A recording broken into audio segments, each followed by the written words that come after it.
proyekto na ginawa ng ating minamahal na former President Rodrigo Roa Duterte? Manila Bay! Oh, Manila Bay! Yes! Ano ang pinaka-paborito mong proyekto na ginawa ng ating Presidenteng Rodrigo Duterte na nakatamasa sa pamilya mo? War on drugs sa lahat! The war on drugs! Ano yung pinaka-paboritong project ni Tatay Digong? Free college education for students! Nga natin na ginawa ni President Duterte. Rehabilitation sa Boracay! Rehabilitation sa Boracay! Wala. Sino pa ang nagmalasakit? Siya ngayon'y pinapahirap. Pilipinas ay lumuluha. Hustisya ang sigaw ng madla. Tatay Digong, hindi ka nag-iisa. Milyon-milyong puso ang kasama. Ang bayang minahal mo ng tapat, hindi kailanman lilimot sa iyong hirap. Ilang taon mong isinakripisyo, kapayapaan, kaunlaran para sa Pilipino. Ngunit ngayon'y dinadala sa dayuhan. Parang wala nang saysay ang paglaban.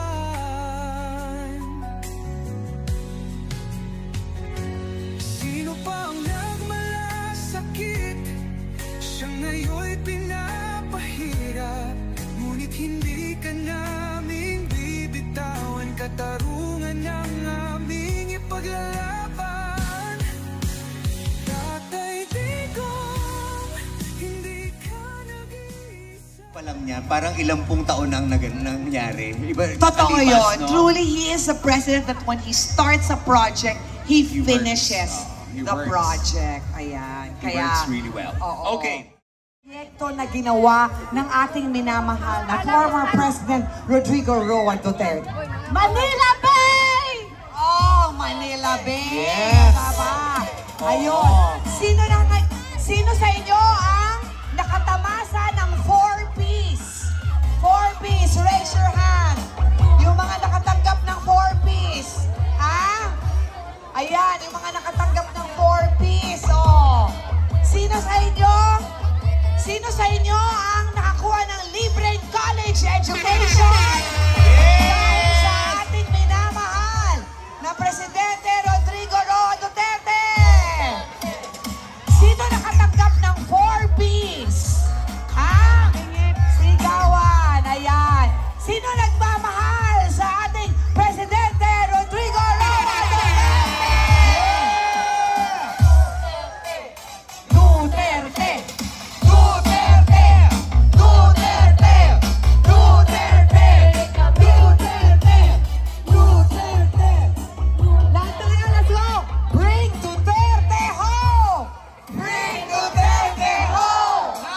Bring Duterte home! Bring Duterte home! Palakpakan naman natin. Alam mo, nakakatuwa, no? Sino nang nabasa ng ulan kanina? Lahat! Di bale, alam nyo, ang ulan, di yan nagkakasakit. Yung virus doon. Correct. Ha? Kaya, pag-uwi ninyo, iligo nyo lang yan. Okay. Ayan. Nasaan ka? Andito ako. Andito ako. O, doon ka naman. Ayan. Mariam Nasaan ka? Giselle, I'm here. I'm here. On your left. On my left? Yes, I'm O, here. sige. I'm waving at you. O, sige. Ito si Madam. Hello, ma'am. What's your name? Ada Smart!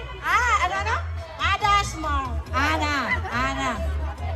Agnes. Ang taas kasi ng boses. Agnes! Ang taas ng boses mo. Taas! Ayan. Grabe kataas ng boses. Okay, Agnes, medyo babaan natin ang boses para maintindihan. Agnes. Ano ang pinaka-paborito mong proyekto na ginawa ng ating Presidenteng Rodrigo Duterte na nakatamasa sa pamilya mo?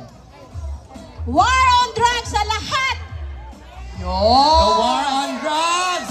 War on drugs! Duterte! Duterte! Duterte! Duterte! Maring Giselle, I'm Okay, here. Andito ako sa gilid mo. Oh, ikaw naman magtanong. Andito ako sa gilid mo. Sis. Sa left. Left side. Oh, I'm waving ayan, at you. ayan. Ikaw naman magtanong, sis. Alika dito. Alika. Anong pangalan mo? Rose? Grabe, ang hingi naman ni Rose. Rose! Oo. Taga-asa si Rose! Davao City! Asa sa Davao City! Duterte! Duterte! Duterte! Alin Tinibet, ano naman ang sa imong pinakapaboritong project ni Tatay Digong? Free college education for students! Oh, dito naman. Sa akin, sa akin. Thank you, Rose! Okay. Salamat! Oh, may mga grupo dito na mga bagets. Mga bagets. Doon sa bagets, di ba? Mga millennials and Gen Zs, ano ang paboritong proyekto ninyo na kumbaga nakatamasa ng kabutihan sa inyo at sa inyong pamilya, ng mga proyekto ng ating Presidente Duterte? Ang Coastal Road Map! Coastal Road!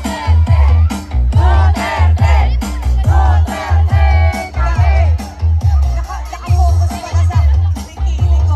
Buti na lang maputi yung kilikili ko. Grabe. Kanina pa pala naka-focus sa kilikili ko.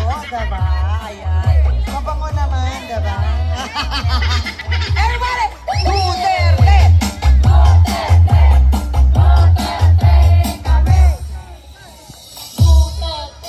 Alam mo, nakakatuwa kasi tama-tama lang yung lamig, no? Hindi tayo naiinitan. God is good today. Yes! Talaga, diba? Hindi tayo naiinitan.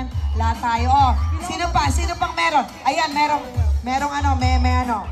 Okay. Madam! Anong pangalan? Lorilyn, paboritong proyekto natin na ginawa ni President Duterte. Rehabilitation sa Boracay! Rehabilitation sa Boracay! Wala na yung green, diba? Oo, ako rin nakangati ako doon. Thank you, Presidente Duterte. Ayan. Duterte! Duterte! Duterte kami! Duterte! Everybody! Duterte! Duterte kami! Yes! Okay. So, this time, ladies and gentlemen, Maring Giselle, halika na dito sa taas. So this time, mga higala, mga kaigsunan, we are so privileged to have with us tonight ang isa sa Pride of Davao. Pwede na ba nating tawagin? Yes. Okay na? Mga kaibigan, Ladies and gentlemen, mga kaibigan, nandito ating- po ang ating Mr. Malasakit! Yes! Ladies and gentlemen, let's all welcome Senator Bongo! Lahat ng mga natulungan ni Senator Bongo, pagpalakpakan at magsigawan!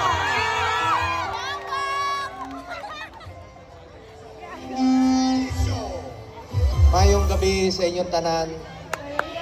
Sa atong mga kaigsuunang Dabawenyo, daghang salamat kayo sa inyong padayon nga suporta kay Tatay Digong sa pag-ampo para kaniya. Kay buluman mo nga kung kamo nasakitan mo sa nahitabo sa iya. Ako, doble kayo, times 1,000 ang kasakit. Nakibuluman mo since 1998 antod 2022 katong niuli naman siya nganhi. halos adlaw-adlaw mig uban. Araw-araw ho kami magkasama, 1998. Sa isang taon, sa 365 days, siguro 350 days, magkasama kami sa isang taon. Sakit kayo sa akong dughan. Hantod karon matulala gani ko maguna-una sa iya. Alam kong hirap na hirap siya doon. Alam kong hindi niya kakayanin pa ng napakatagal na panahon mapalayo sa kanyang bayan. Ang pakiusap ko lang po sa inyo, ang iyo lang ko sa inyo, ipadayon ninyo iampo si Tatay Digong. Ipagpatuloy po nating ipagdasal ang kanyang kalusugan. Kaya baluman mo nga 80 years old na siya. Ang kanyang kaligtasan at ang kanyang kalayaan. Huwag po tayong tumigil. Huwag po tayong tumigil. Hindi lang Dabawenyo, kung hindi buong Pilipinas po, ipaglaban po natin si Tatay Digong. Dagang salamat kayo ni iyang igsuon dre, si Blue Boy, Sir Blue Boy, maayong gabi ninyo. O sa tanan mga organizers nga niya dre, nga sa una, kauban nato, hantod karon na nakipaglaban pa rin hanggang ngayon para kay Tatay Digong. Nagyapon, no? Sila Kagawad Jocelyn, tanan, salamat kayo sa inyong pag-apo. Kapitan Jong, salamat kayo sa inyo. Di na kayo na ako maklaro. Sila Attorney Delgra, salamat kayo. Sila Ma'am Jazz, salamat kayo sa patuloy ninyong pagmamahal. Bam, salamat kayo. Salamat kayo. Tinabangay lang ta. Huwag tayong tumigil po hanggat hindi makauwi ang ating minamahal na duly elected mayor ng Davao City na si Mayor Rodrigo Duterte. Paglaban po natin, hangyo lang ko sa inyo. Kaya bulo mo ako, hantod karon. Di lang na ako mapakita kayo permanente, pero kanang panahon nga matulala ka maghuna-huna nganong unta damgo lang ni nga wala na hitabo. Pero naagi rason ang tanan ug dili ta pasagdan sa Ginoo. Naay Ginoo ampo ta ug dili pasagdan sa Ginoo ang gibuhat ni Tatay Digong para sa Pilipino nga nagsakripisyo. Dili na unta na mudagan sa una. Kay baluman mo ana 2015 kamo may nipugos sa iya nga mudagan siya. Gihatag niya ang iyahang unom ka tuig pagserbisyo. Kamo na'y muhusga, kayo na pong humusga kung nakakalakad ba ang inyong mga anak sa gabi na hindi nasasaktan at hindi nababastos. Lahat ng sakripisyo ginawa ni Tatay Digong. Kaya hangyo lang ko sa inyo, huwag ko tayong tumigil na ipaglaban si Tatay Digong. Ako, I am for peace and unity aning kalibutan na. Di ko gustong samok, pero importante sa ako, makauli si Tatay Digong dre sa atong nason. Bring Tatay Digong home. Hangyo ko sa inyo. Siya kita. Duterte! Duterte! Duterte! Duterte! Duterte! Duterte! Duterte! Duterte! Daghang salamat ug mayong gabi sa inyong tanan. Salamat kayo nga naatay pagtitipon after 5 months and 11 days niya gihapon mo hantod karon nga nagaampo og gasuporta kay Mayor Duterte. Og salamat pud kayo kay Mayor Baste Duterte og sa pamilya Duterte, VP Inday, Kong Pulong, Kong Omar nga niya ganina dire pod kay Vice Mayor Digo Duterte. Salamat kayo. Amping mo ha. Pagbinutan mo. Pakabait kayo. Pagbinutan mo. Salamat kayo. Sama sa pagpalangga sa inyo ni Tatay Digong. Ako, nialang ko dire. Abre ang akong opisina para sa inyo. Pinalangga mo na ako, mga Dabawenyo. Daghang salamat sa inyo tanan.